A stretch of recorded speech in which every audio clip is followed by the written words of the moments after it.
Yeah. Bismillah Rahman Rahim. Dear all participants, Assalamu alaikum. On behalf of Saudi Society for Medical Education, I'm here, Dr. Shazia Iqbal, Chairperson for SESME, Riyadh office, and very warm welcome to join us today for this exciting topic. Today we are going to talk about use of social media in medical education. It's very important these days. There is a lot of powerful social media tools which can help health professional education to excel, to facilitate collaboration, networking, disseminate information, and lot more than that. And I'm really very much excited and honored to present our today speaker, Dr. Komal Atta, for this session. Dr. Komal Atta, a very warm welcome to this webinar. Thank you so much. A brief introduction about Dr. Komal. She is working as Director of Medical Education at University Medical Dental College at University of Faisalabad, Pakistan. She is Assistant Professor and she is Director Media, Medical Women's Association of Pakistan. She is also Ambassador of Diversity in Medical Academia. She's ambassador for Unilearn platform. And apart from that, she is very much focused into this field of medical education, especially we see her in AMI. She is associate fellow of AMI and she's very active in social media promotion and being health professional educator. She has published in international and national journals. So we are really excited to hear from her, her experiences and reflections, as well as to know more about social media and medical education. Very warm welcome over to you, Dr. Komal. And before we start, I just want to announce I will be moderating this session. Participants can put their question in chat box and question will be taken by end of this webinar. And this session is being recorded, so we shall share recording of this session with all participants by end of the session. Thank you so much. So over to you, Dr. Komal. Thank you so much, Dr. Shazia, for this wonderful opportunity. I'm very thankful to you, and I'm very humbled by the introduction you gave. Thank you. So now I think the time has started. I will start the session today. Assalamu alaikum, everyone. Joining us from Pakistan, Saudi Arabia, and different parts of the world. We will be talking about use of social media in medical education. So Dr. Shazia has already given a very elaborate and slightly exaggerated introduction about me. But I will just briefly discuss my journey in social media. So before we formally start, so I'm associate fellow of AMI also, and I've been associated with their social media for officially for the conferences since 2021. I work for Medical Women's Association of Pakistan in the social media team for the Association of Medical Education, Association for Study of Medical Education, UK for the social media team. Apart from that, I have been working on multiple grants regarding social media in research. We have publications on that. I'm founder of a platform called MedEdRants, which will be releasing soon. So today we're basically going to discuss what social media is in medical education, how it can be used, and we'll see it through the lens of experiences that I have seen and observed with other people also. So I hope you enjoyed this journey. Please feel free to ask questions at any time. Thank you. Before we go into the details of how we use it, social media, as defined, is basically computer-based technology that was made to share, interact, and communicate with each other through virtual networks and communities. So it's basically all the platforms that you are using these days for virtually communicating with each other, whether it is Snapchat, Twitter, it's Facebook, LinkedIn, they are all part of social media. What social media is not is formal websites or platforms that are dedicated to one-way traffic. So you have to understand that it is a form of socialization at all points, and there is always a human interaction involved. Moving ahead, we are basically going to start with how important social media is in the world right now. So, number of social media users at this moment in time are 4.63 billion worldwide, and each of us is almost spending 2 to 3 hours every day on some sort of social media platform. 58.4% of the world population is involved in this. And all people who are using the internet, 93.4% out of them are engaged in one or more than one social media medium. So that means that it's something that has inculcated into our daily lives. It's something that we are using, we are working with, we are using ideally, we are taking home for entertainment. So why not utilize it for research, for job recruitment, for medical education? It has become now a necessity of the times. Before we move ahead with the examples, let's start with a few medical education theories that work very well in social media. So, like I told you, it's a medium in which we communicate and interact with each other. So, it bases on constructivism. Constructivism is a theory which emphasizes learning through creating your own, constructing your own knowledge by interacting and collaborating. So, this is one of the things that applies a lot to when you are using social media to learn anything, not just medical education, but when you are using it for any sort of learning, even when you are creating memes, when you are creating posts, when you are making videos or streaks, or as the Gen Z and millennials are now doing, they're creating TikToks. So all of them comes under this educational paradigm. You're actually utilizing your time to actively learn and collaborate. So constructivism plays an important role in social media. Then comes connectivism. Connectivism is a theory that says that you learn through making connections and networks with other people. So again, this is one of the bases of social media function, that whatever market you are learning in, whether it is business, whether it's entertainment, whether it's medical education, you are growing together and learning with each other by making networks. Then we have experiential learning. Experiential learning means developing your learning experiences. So it's importance of hands-on experience and reflection. Everything that you are doing on Twitter, Facebook is a hands-on creation that you are doing, and then you get interaction from the opposite side, from the audience, from your friends, your followers. So that is interaction and reflection. So a lot of learning theories of medical education are deeply rooted into social media itself. Finally, one of my favorites is community of practices. We will be discussing this in a lot of detail. Community of practice emphasizes how you develop and grow by social interactions, by shared experiences, and by learning in a community of individuals who have similar professions or similar interests to you. So, we have all gone through the experience of COVID-19, and we saw how everything that we were doing, all our communities of practice, all our methods of teaching, they were shifted online, and a lot of it was done through social media.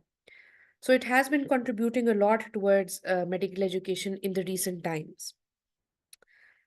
Now, these are some of the pictures of the most commonly used social media platforms. Some of the research I did on them, because I work with both the global south and the global north population. What we found is that in Asian nations and in Arab nations, Facebook is more widely used as compared to Twitter. Twitter is the most popular platform. Twitter, which is now known as X, is the most popular platform in the West. And WhatsApp is not used as a social media platform generally in the global north. It is also not used much as a social media platform in Arab countries, but in Pakistan, India, Indonesia, Sri Lanka, in the global south, you may say, it's one of the biggest used platform for social media communication at this moment in time. Then we have various blogs and podcasts. They are a huge deal. Keyline podcasts, Asmi Bite Size, these are a huge deal in the global north.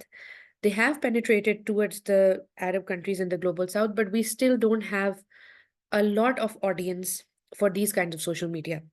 So in our regions, if we talk about the IMA regions and the global South Asian regions, we are still mostly using Facebook, X, and WhatsApp as the main media, along with Instagram, which has now penetrated much more. So these are some of the modalities which have been used and which are being used for medical education dissemination. Now we'll start seeing how it works. Now, uses of social media in medical education are plentiful. Some of them You can use it for sharing information if you want to share what you have taught, what you have learned, if you want to share whether you've conducted a workshop, an accomplishment, something that you have learned from somebody else, some new research, it can all be shared there. So, information sharing, research promotion, inspiration. You can see other people's social media networks, networks of people who are much more experienced than you, networks of new people, people who are more tech savvy, people who are more interested in a certain field. So you can take inspiration from them through these online platforms. You can use these social media platforms for mentorship, for discussing your clinical cases within the limits of privacy of the patient, of course, but new clinical techniques, new technology, new sorts of surgical techniques, all of this can easily be discussed through the usage of social media. So now let's go one by one through the main platforms that are being used, what they are used for, and then I will show you some personalized experiences also. The first platform that I think is very important, particularly today, is LinkedIn. LinkedIn has become uh, a very fast developing social media network. It is a professional social media network which helps you in professional networking. So it does not have the entertainment element that Facebook, Twitter, or TikTok may offer. And some say that that is a good thing because you have lesser interactions or lesser distractions going on there. So LinkedIn we use mainly for professional networking, adding people who are collaborators, who are like-minded, who are from fields that we know or we want to interact with. It's used for career development, career progress. You can post your career updates, you can post job opportunities at your institution, at areas near you. Obviously, the research collaboration, content sharing, these are all main aspects of LinkedIn also. One thing that distinguishes LinkedIn from the other social media networks currently being used is that it allows for recruitment and talent acquisition. So LinkedIn has this feature built in because it was basically built as a PR site from where people could, hire people as an HR site, sorry. So LinkedIn not only allows you to showcase your work, it allows you to involve other people monetarily. You can hire people, you can interact with them, you can collaborate with them. I have done multiple research collaborations through my LinkedIn profile. I have interacted with people from different parts of Pakistan as well as internationally, and it works beautifully. It's a safer platform than the others. It's more filtered. You can only add people who are serious job opportunity searching, like-minded people. So it gives you a cleaner chit to actually work. Other common platforms are Instagram. Instagram is probably the biggest social media right now. Instagram is good in medical education for visual content. So you will see a lot of radiologists, aestheticians, dermatologists, dental surgeons who are on Instagram and who are sharing beautifully curated pictures of what they are doing, what services they can offer, what sort of clinics they have. And it's actually working as a marketing profile for them also. So a lot of them have monetized their Instagram, and it brings in patients and clients also. Apart from the marketing, obviously, there's knowledge sharing. You can share cases, for example, radiology discussions can be done very easily. Dermatology discussions are being done on Instagram. So there are some beautiful platforms that you can see. There is knowledge dissemination in medical education per se also, which we will be showing you in a few minutes. Facebook and Twitter, which is now called X, they are basically wider platforms which are also used for a lot of entertainment services. The benefit of both of them is that they are mixed media. You can use text, you can use visuals, you can use audio visuals, you can use memes. So, where Instagram is more limited towards visual abilities, towards people who have fields or who have stronger processing through images, Facebook and Twitter can actually be used for almost everyone. So the only caveat is that Twitter has a word restriction. So if you are somebody who likes to write briefly or who wants to put things in a more summarized, paraphrased context, Twitter is for you. Otherwise, if you want to go all out and give details and have detailed discussions, Facebook is probably the best platform currently for that. Facebook and Twitter both offer huge communities of practice of medical education. You have communities of surgeons, of physicians, of medical educationists. There are official communities of AME. There's a community of the Royal College. So you have a lot of social media backing going on Facebook and Twitter. So now moving on towards some personalized examples, just to show you how we have been using social media. These are two pictures from my campaign for Medical Women's Association of Pakistan for the polio vaccination awareness campaign. As most of you are aware, Pakistan is one of those countries where polio has still not been eradicated. And we have a rigorous campaign going on. So we were asked by the International Medical Women's Association to actually contribute there and showcase the efforts of the government. So here you can see these two pictures. These are for Instagram, basically. So you can see how they are very visual and they are describing with a little theme of how Pakistan wants to move ahead, how MWAP has a mission to move ahead with the government for polio eradication. So both of these pictures were selected by the International Medical Women's Association. They were disseminated on all of their platforms, and they praised the MWAP as well as government of Pakistan for the initiative. So, this is the power of advocacy. We just made these images for Instagram and we put them at the right time. We made sure that, everything that we want to convey is there. And then it advocated a bigger cause. So this is one of the live examples of how you can use social media for advocating medical education ahead. Social media is also used for mentoring. So in mentoring practices, I am a member of AME, so I interact with my mentor, Professor Po Yong Soon, through social media completely because I reside in Pakistan and he's from Singapore. But all our mentoring sessions are going on through social media. We are discussing things, we are sharing information. It is a very beautiful relationship. Very soon, for the Associate Fellows of WAMI, we have a project with Dr. Asma Abdul Nasir, Dr. NG, and Dr. Oli Tenkate. It is again through social media that we have been disseminating this, that there will be a cafe for Associate Fellows, and you will see that we will be using Zoom. And all of this brainstorming was again done through social media platforms. So, you find mentors, you find people who can advise you, people who can help you. It all happens and it's all practical on social media.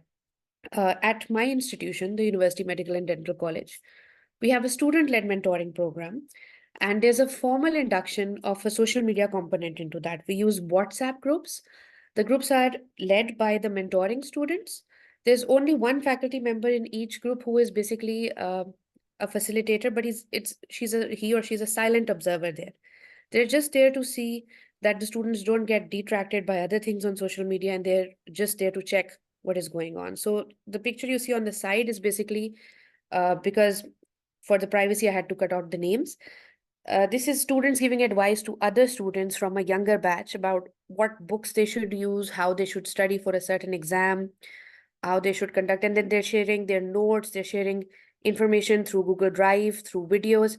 So it's a very useful way to actually interact with people when you can't meet them live all the time.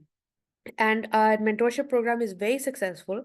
In the feedback we have, the social media units are actually praised the most. So it's something that we have been using for a year and a half now. We also showcased this on the last AME conference and it was praised. So it's a practical implication that, you can all use. We use WhatsApp mainly for this because it's curated and it's private. So, we can protect the privacy of our students by not adding other people around because Facebook has that hitch also. Now, this is one of the communities of practice that I have joined. There are millions of these. This is on Twitter. This is #MEDED, the medical education community of practice, and it has more than 1,000 people. So if you need anything from this particular place or you ask anything here, within a few seconds or few minutes, you do get some sort of advice or some sort of help from somebody. So that is the strength of social media in communities of practice, in sharing, in using knowledge with each other. This is from LinkedIn. This is actually from Dr. Shazia's LinkedIn. So I cut out the name because I did not take consent. But this is an example of, I was just looking yesterday. She has a beautiful paper published on hashtag Medit on Twitter, a social network analysis. So again, it's the power of social media that, I can actually see other people's newly published articles, newly published information, and then, it's easily disseminated. You can see here that you can just click here and you can actually go to the publication. So if you're following people who you like, who are like-minded, who are inspirational for you, you can easily uh, go through their LinkedIn profile or their Twitter profile, and it leads you ahead to much more research and better understanding. This is some work from Slack. Slack is a social media platform, which is, it's basically a social media and communication skills platform combined. So it's like a Facebook, a protected Facebook, which has some things similar to Microsoft Teams. So Slack has, you have to make individual channels where you can only add people by your own will. Other people cannot see those channels.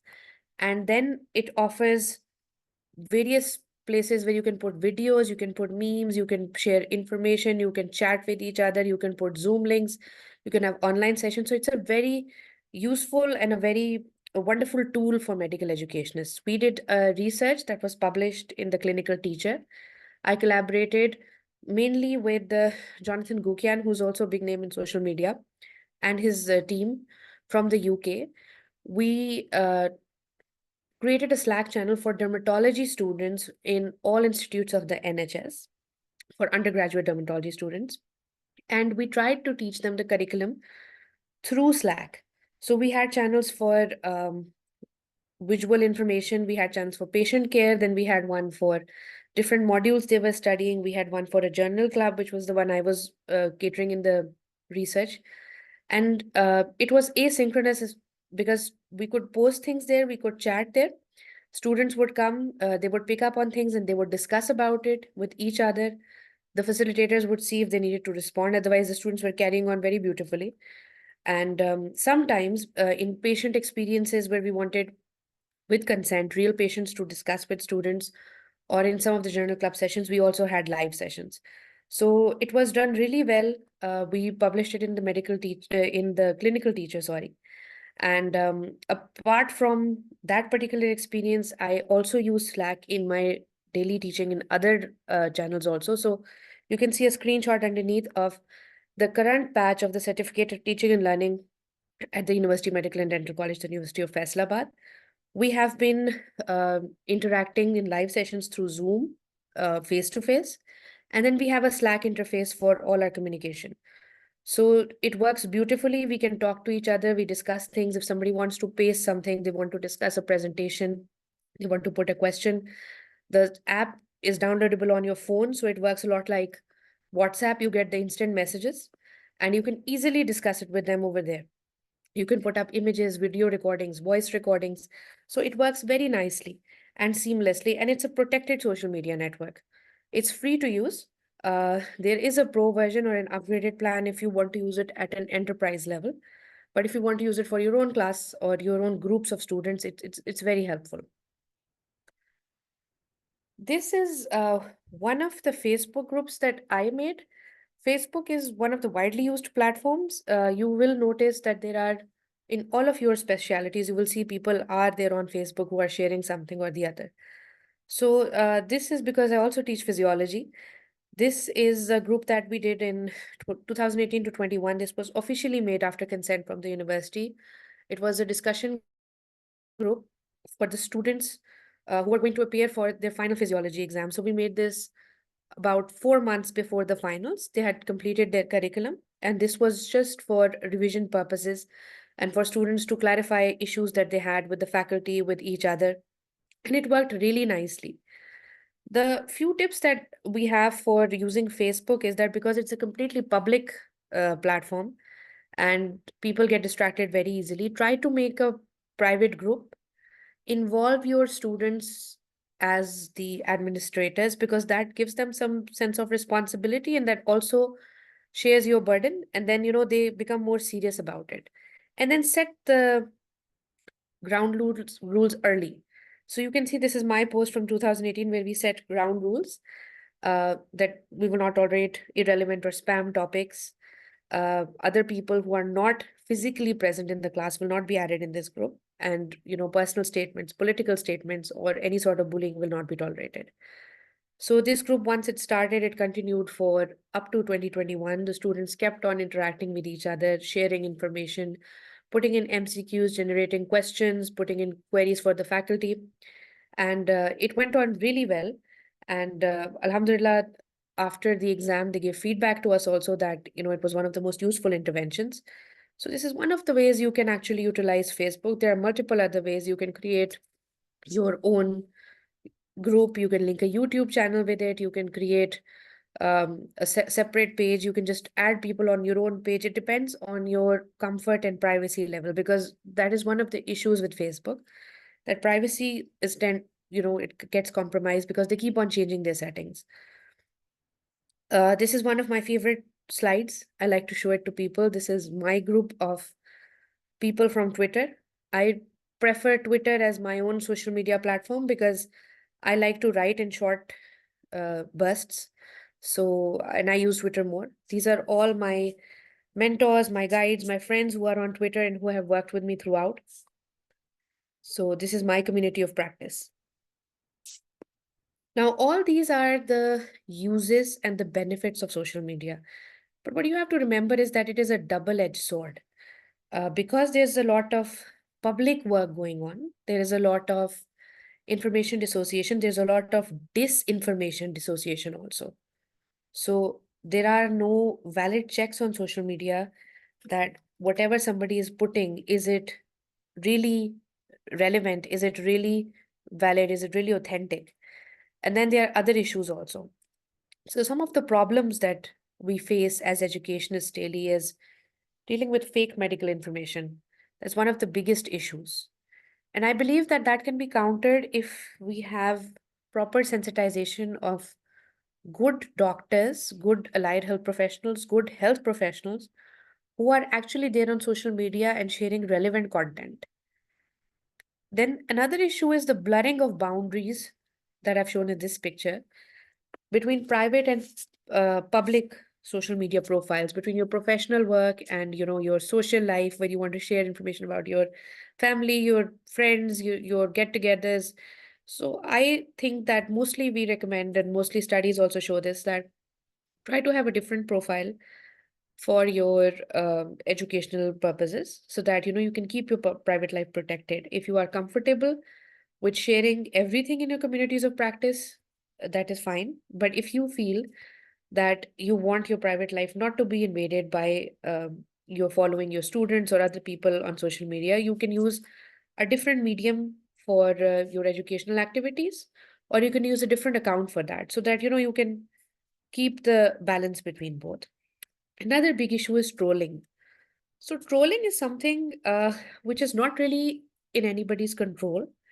Even the biggest politicians, the biggest educationists, the biggest doctors, everybody gets trolled on social media because it's a two-way traffic. And people always understand things in their own perspective. So how can we minimize trolling? Is that if we first of all work responsibly ourselves.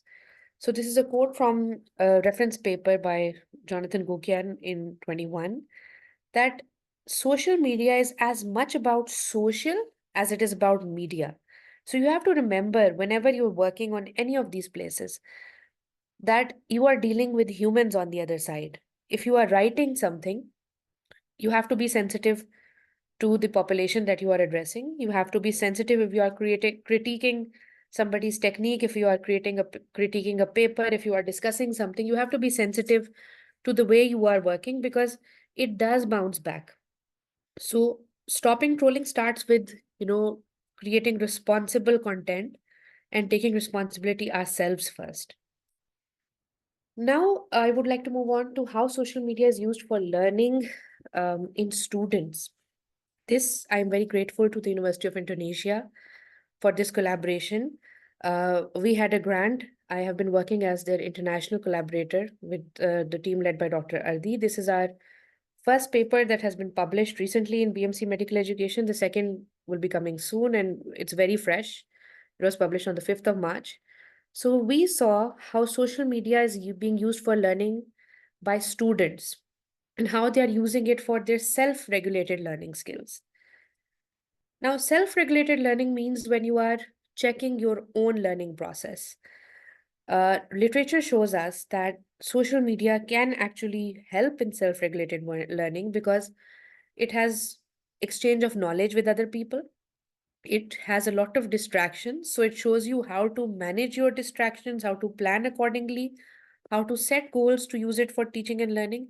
And finally, you have to evaluate the information you get on social media because you have a variety of places and a variety of people who are discussing things. So if you set your goals properly, you manage the distractions, you can analyze information, you are actually moving forward towards self-regulated learning. Keeping this in mind, we actually carried this out in medical colleges and institutions in Indonesia. We used two questionnaires for it, social networking sites for medical education questionnaire and motivated strategies for learning questionnaire. So they were validated and they were first culturally analyzed and for the context of Indonesia. And I will just go briefly into the findings of the study. What we saw was that surprisingly, male students, they were less motivated to use social networking for information. They were less motivated to use social networking for learning, and they were more interested in social media use for entertainment, which is something that the younger generation is doing now. Whereas females were more eager as compared to their male counterparts to actually engage in social media tools for learning. Then, in the particular setup of Indonesia, we found out that private school students were less likely, their attitude varied, and they were less motivated to use social media as a learning tool. Whereas public school students were more motivated towards that. And we believe that maybe that is because of the teaching and learning strategies, the encouragement by the faculty, and other environments happening inside that area that school students felt more comfortable using social media.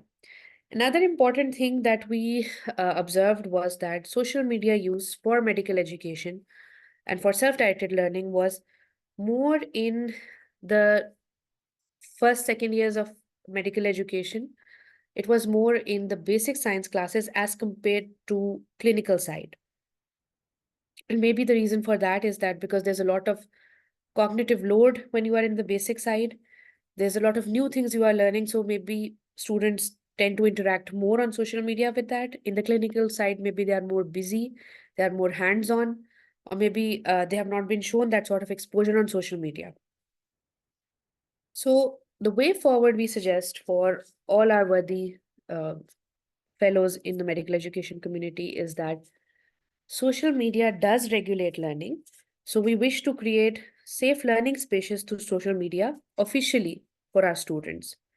That depends on you and your background and the social media policies of your country, that what platform you want to use. But if faculty is sensitized and trained to use social media and to create learning spaces, students will start utilizing them and they will start working on them. And you can, give them more berth to work as self-directed learners over there because they can explore and they can judge and they can use information from a very huge uh, array of things happening. And because social media is a part of our lives, it is a part of our self regulation. So, why shouldn't it be a part of our self regulated learning also?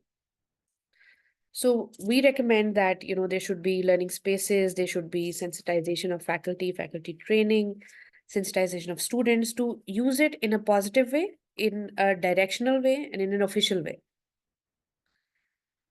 Now, when we are using social media for education, these next two slides I credit to my friend Simon Fleming, who is also a big name on Twitter as Orthopod Reg. He's a social media phenomena for medical education. So before you text, tweet, or do anything on social media, make a friend, upload anything, or you have to be careful about a few things. These are the P's that you have to think about. Think about the purpose. Why are you sharing this information? Is it going to create an impact? Is it something that is valuable? Is it something that's going to help? You have to think about privacy. Who is going to see it? Where else can it go? Is it something that is safe to just disseminate in the public? Is it information, particularly if you're a clinician, is it information that will hurt your patient, that might hurt his feelings, his sentiments, or his privacy? Um, then obviously there's the patient. If the patient saw this, will they recognize themselves? This is a very important question because I see information disseminated on social media with pictures of the patient very clear. So we have to understand that privacy is the utmost thing, patient care is the utmost thing before anything else in our profession. So you have to make sure if your patient sees the picture, they are not able to actually clearly understand that this is their image or this is their information being discussed. Then think about the personal aspect. If someone posted this about you, what you are posting, how would you feel about it? So you have to empathize when you are putting information that if you think it sounds offensive in any way, it's better to just withhold it. Professional. How will this impact the image of your profession? If you are at a position of authority, at all clinicians are, you are treating your patients, you have a certain pedestal. If you put something on social media which is a public platform and it is visible to everyone, do you think everyone will perceive it in a positive way? Do you think your profession will be harmed? Do you think people will think negative about your workspace? So these things have to be thought about. Then there's protection. Are your privacy settings the strictest available? Are they checked regularly? Is your information being leaked? Do you think that you need stronger privacy? Do you think you don't need privacy? You have to think about all of this. Very important and something that is neglected very often, particularly on social media, is permission. If you are putting somebody else's work, are you citing it? Are you giving them the due credit? Are you asking them that this is what I want to do? Please, can I put one of your slides in my presentation? Or please, can I put your image? Or please, can I put your work? So you have to understand that uh, just because it is a free medium, it is not free for you to take other people's intellectual property. So this is one of the biggest caveats. And the last thing is that anything you put online on social media is permanent. Once you have posted it, you can never get it back. It is there forever. It is going to be in the records. So make sure while making statements, while posting things, that they will somehow come back in accountability. They will always stay there. So you have to really think about making content related to medical education and disseminating it if you want to do it fairly and in a proper way. Now, what are the don'ts, the things that you should never do on social media? The first, this is a platform for sharing information, for gaining knowledge, for discussions. It is not a platform to disseminate medical advice. Do not give any sort of advice to patients or potential patients regarding any prescription, regarding any surgical procedure, regarding any operation on social media. You have protected platforms for that. You have proper telemedicine companies, platforms created for that. You have your clinics for that. You have face to face interactions for that. Social media is not the place because, again, the validity is very questionable. The person who is asking you may also exploit it in a wrong way. The second thing is, do not take out your personal vendettas or do not shame people on social media. Do not discourage them because that just gives a bad impression. And it, again, it is something that is permanent. So, and the last thing is that social media is a knowledge source. It is a source for discussion, for dissemination, for evaluation of information, but it is not a primary knowledge source. It cannot replace clinical teaching. It cannot replace bedside experiences. It cannot replace your textbooks. So, while inculcating it in the curriculum or while using it for teaching and learning, don't think that it is the primary method that should be used. It will always be an adjunct. So your teaching and learning strategies, your basic medical education strategies will always be there in the forefront. Now, how to be a somebody or how to be someone who is effective on social media? don't simply add to the noise. So if you want to share something, like you are sharing a link to an article, like I really liked the article Dr. Shazia uh, just recently published, go beyond just sharing a link. If you want to share it, put your insight, give some sort of a description that I really liked this analysis. I thought this was very nicely done. I think it's very impactful. If you're just resharing a link alone, that's not going to add to the impact of your social media networking, and it's not going to help other people much also. Create useful content and provide as many resources there as possible. If there are links, if there are pictures, if there's content you can freely give, share away, because that is what social media is for anyways. The next advice is very, very, I think this is the most important one I heard. Listen more than you talk. So do twice the listening. Social media is like a live conversation. Read, understand, and see what other people are doing. And then reply, respond, or post. So don't just, keep on posting ahead, but listen twice as much as you talk. Avoid public arguments. Um, Twitter is toxic in this matter. A lot of arguments originate there, and people have grievances, and then it goes on and on. Avoid having these public discussions on social media. If someone wants to argue with you, try to ignore them, try to block them. Or if they have, a real problem, then bring it face to face or bring it on the phone.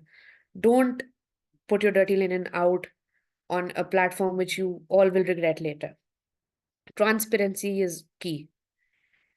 If there is a tweet or an idea that is from somebody else, please try to repost or retweet. You have this option on all the social media platforms. You can reshare on Twitter, LinkedIn, Facebook. Um, if you are inspired from them, please give them credit. And if it's your original idea, then obviously it's your right to do whatever you feel like. But always remember that transparency is key. If you want to be a credible source of information, it's important that you have to be very transparent. With that, I would like to end this talk and open to all the questions that you have. Thank you so much for bearing with me for these 45 minutes. So I see there are questions in the chat box, Dr. Shazia. Yeah, thank you so much, Komal, for this wonderful presentation. It's really thought-provoking, and especially the way you have taken us through your personal journey, your personal experiences, as well as some future perspectives, how we can use this social media. And especially, I like the idea that how we can enhance self-directed learning for students, self-regulation, which we are really enforcing in medical education. So much delighted on this wonderful talk. Yeah, I can see that a lot of comments are there. They are very much pleasant comments. So, Komal, you will be delighted to see all of these comments. Thank you so much for all participants. I would like to take question. So, if there are any question, please feel free to unmute and you can raise your hand and can start conversation. There is one question from Malika that how can you set learning objectives or outcomes using these media? How can you assess and evaluate and rate them? Wow. Oh, that is a wonderful question. That is very nice, Mikan. That's a very wonderful question. So, you can set learning objectives through first of all define which platform you want to use, and then you can see that what sort of information you want to translate over there. Generally, in Bloom's taxonomy, you have 6 levels. So you can actually work on all of them. You can start from define or understand, but I would suggest that you use higher levels of the taxonomy on social media. For example, I read a study about some people who asked students to create, this was in China, they were asked to create, I think, 1 minute TikTok videos about the anatomy of the ear. So it was very interesting. It was at level 6 of Bloom's taxonomy, also, the creation level. And students actually came up with a lot of wonderful ideas. Somebody, put up a picture of a ear, and then, it went through the canals, and then somebody hand drew it and made a video of it. So there was a lot of creativity involved. Similarly, you can use creation on Twitter, on Facebook.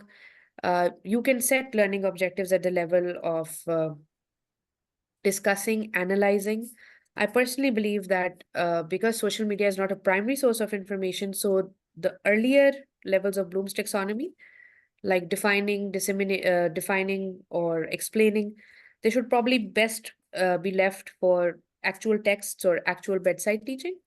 But you can use other levels of the Bloom's taxonomy easily, and for every level, you can use different social media platforms. There are also a Bloom's taxonomy for online teaching and learning available online if you Google it, and it shows you even social media platforms that for which level you can have Facebook, for which level you can use TikTok. So I think it's easily translatable from there. Great. I hope that Thank you answers very your much. question. Thank you very much, Koma. Thank you so I much. really appreciate your work. And I have just one more question, if it is possible. Yes, please. Eh, how is it, how can you manage resistance from colleagues, from other teachers, in order to use this social media? Because I think that there must be some kind of resistance to use these new tools. Yes, Thank you very of much. course. I understand. Thank you so much. That's also very relevant.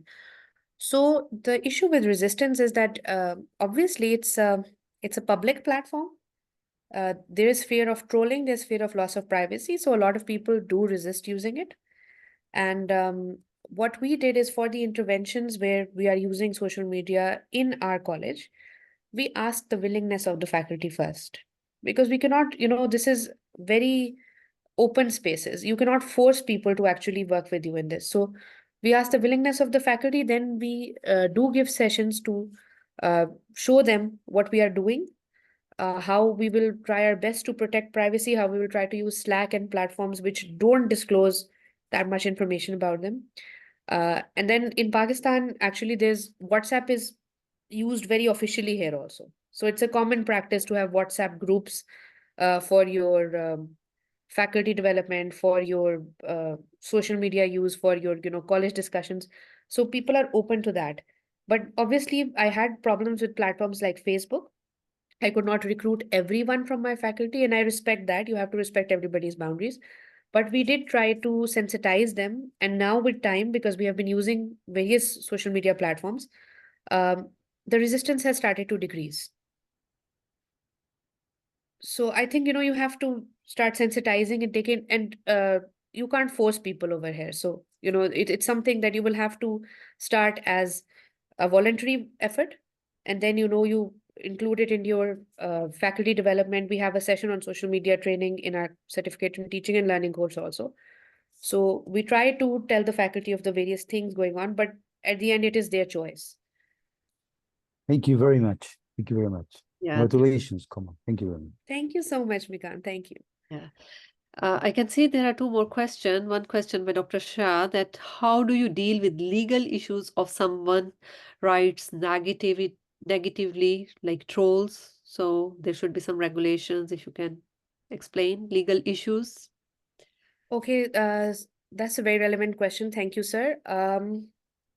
For legal matters, different parts of the world do have regulations. For example, in England, the GMC has very strict regulations about social media used by the doctors in the NHS. So they have a set of rules, and if somebody tries to go beyond those boundaries, they are actually treated legally. In other parts, for example, in Pakistan, we don't have official legal regulation at the level of our accrediting bodies, but we do have regulations at university level where our faculty and students, they are told about a certain boundary which they will not cross if they are trolling on official websites or if they are discussing about senior faculty or students on different places, and there is disciplinary action that we can take. So legal matters, they again come with the regulatory body that is associated to you. I know that in the Arab nations also there's quite strong legal coverage for social media usage. So similarly in the UK, the US and Canada, they have proper social media use guidelines that are now being implemented, and people who have not followed them, they are actually being either barred from Twitter, and their licenses are being questioned. So it depends on where you are and what the regulations are from your authorities. Great.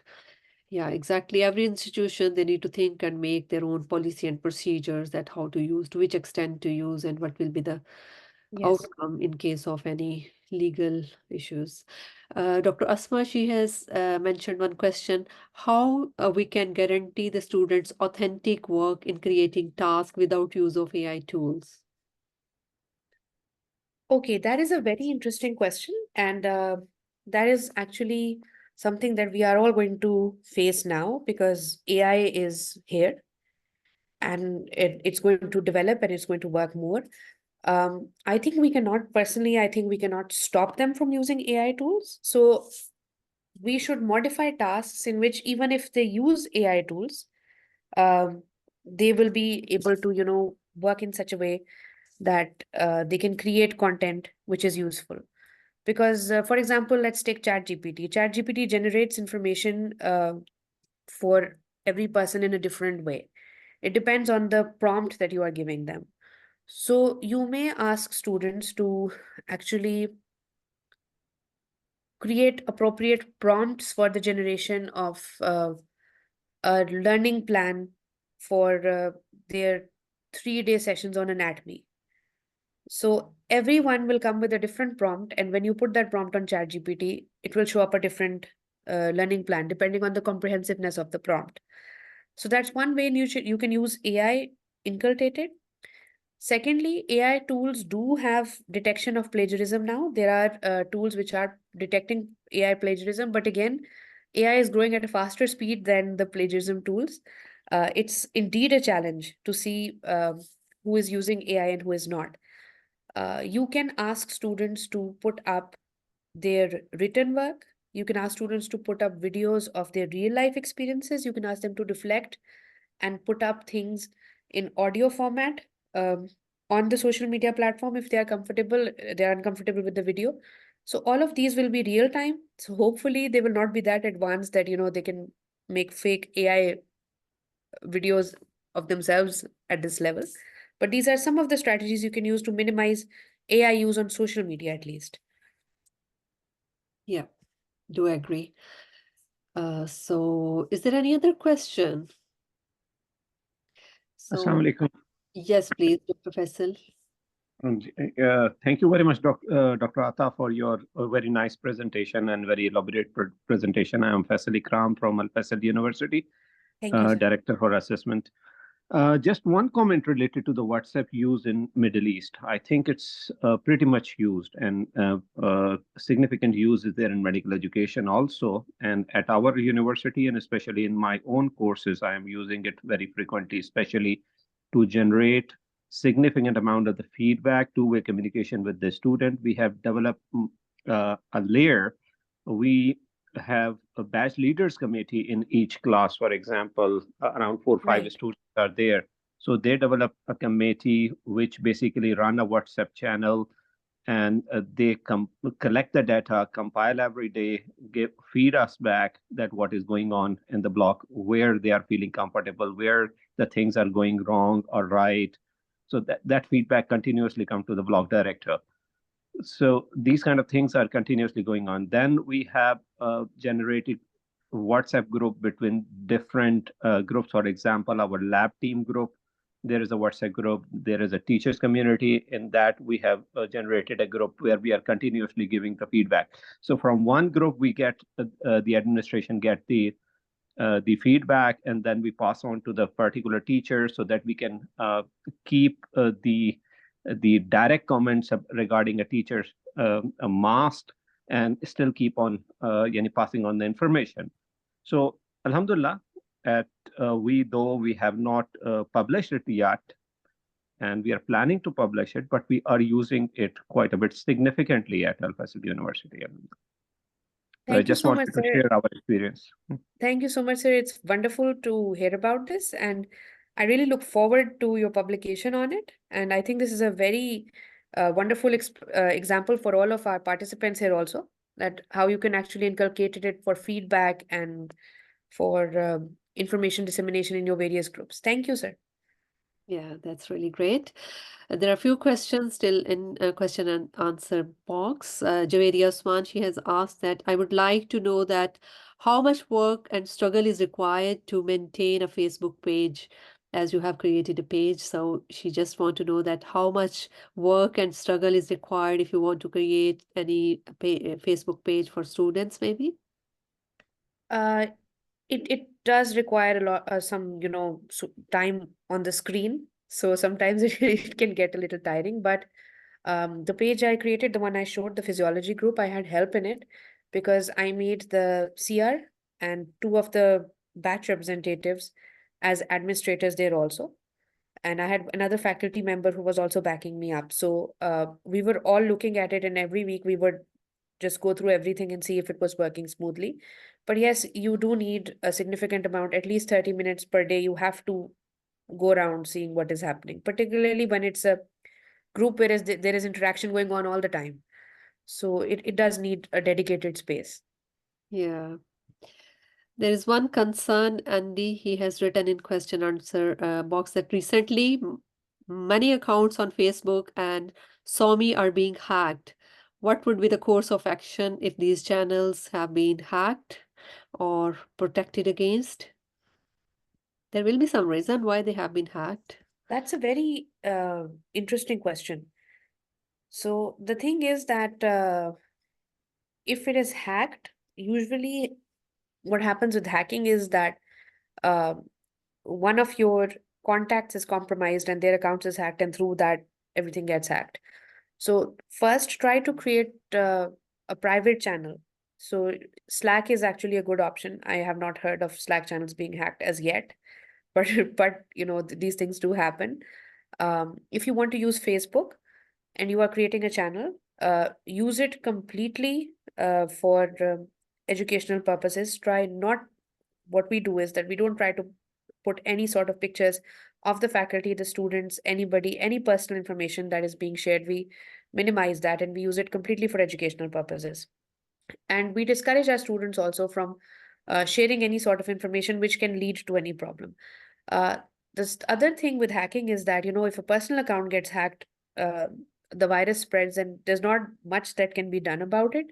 You can have a backup channel. You can use two media platforms. For example, you can use Facebook and then you can have something on WhatsApp. So you can easily shift if something like this happens, because it does. It has happened with a lot of people on Instagram recently. Big influencers, big names who had followers of more than 3,000 people, their accounts got hacked or cancelled due to different reasons. So if you are really working on something, do create a backup somewhere. All right, that's really great advice. There are a lot of questions, so we need to come up towards end of our webinar, as I'm looking forward the time as well. So still we have 2 minutes. There are two questions.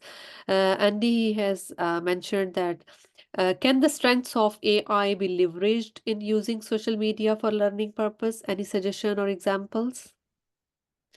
Yes, I think AI is very important. It is very relevant now.